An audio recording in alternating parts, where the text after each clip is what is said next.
to some news from yesterday broken by Adam Schefter. Adam, what's the latest on Aaron Rodgers' future with the Jets?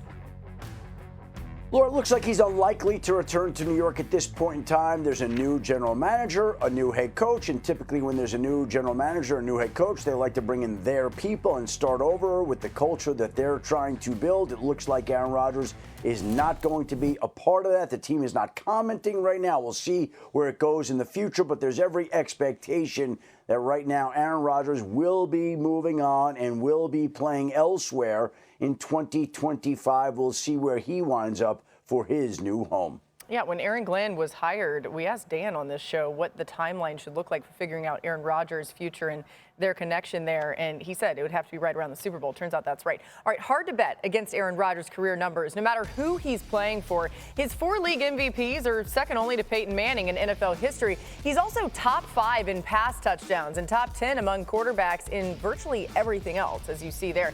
Let's spend some time on what's next for Aaron Rodgers. RC, does he still have a spot in this league as a starting quarterback?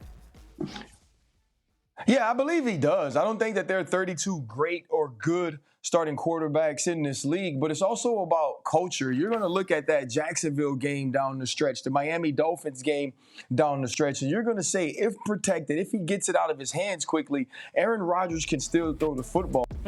So much more comes with this, for lack of a better word, enigma of a human. And so how does Aaron Rodgers fit into your future plans? And if you're a team that's looking to bridge the gap for just a year to get to your next quarterback and find a way to at least get decent quarterback play, I do believe there are some teams that are going to look into acquiring Aaron Rodgers.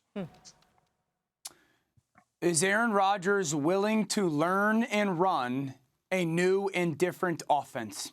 That is question number one for any team that thinks he's good enough still to play. And I can name out teams that are probably worthy of calling: Tennessee, Cleveland, Vegas. But unless Aaron is willing to run an offense that he hasn't run in maybe ever, 15, 20 years, it's not going to matter. Chip Kelly's not going to run an offense that he wants to run.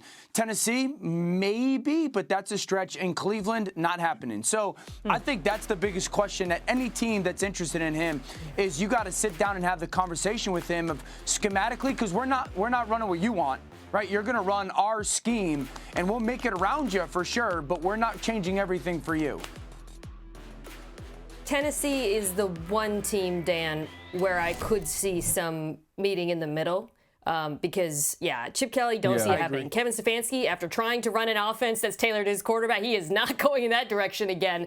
He's going to run the Kevin Stefanski offense. Ever again. But Brian Callahan, coming from Cincinnati, that was an offense that was very tailored to what Joe Burrow likes to do, which is sit in the gun and pick defenses apart.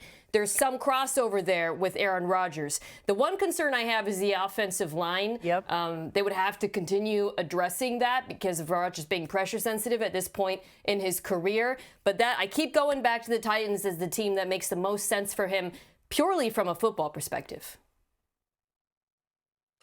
I wonder if Mike Tomlin and Aaron Rodgers could coexist in Pittsburgh. And RC, you know that culture and situation better than me. And we've talked about it for a long time about how Pittsburgh's culture is what it is, and it's not going to change for any individual.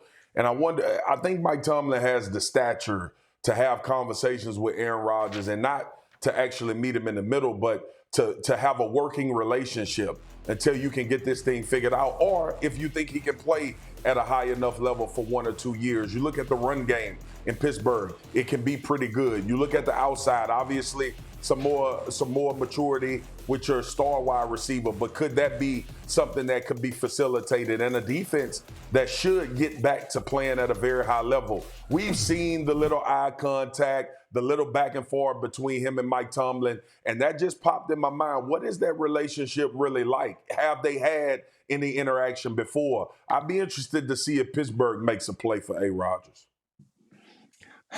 First off, Mike Tomlin can get along with anyone. Mike Tomlin can coexist with Scar Yeah, it from is. The Lion King. And so I don't think that that's actually going to be an issue. You know, I saw him deal with Ben Roethlisberger differently than he dealt with the other 52 men on the team for years, because they developed a relationship where they understood one another and the way that they needed to communicate.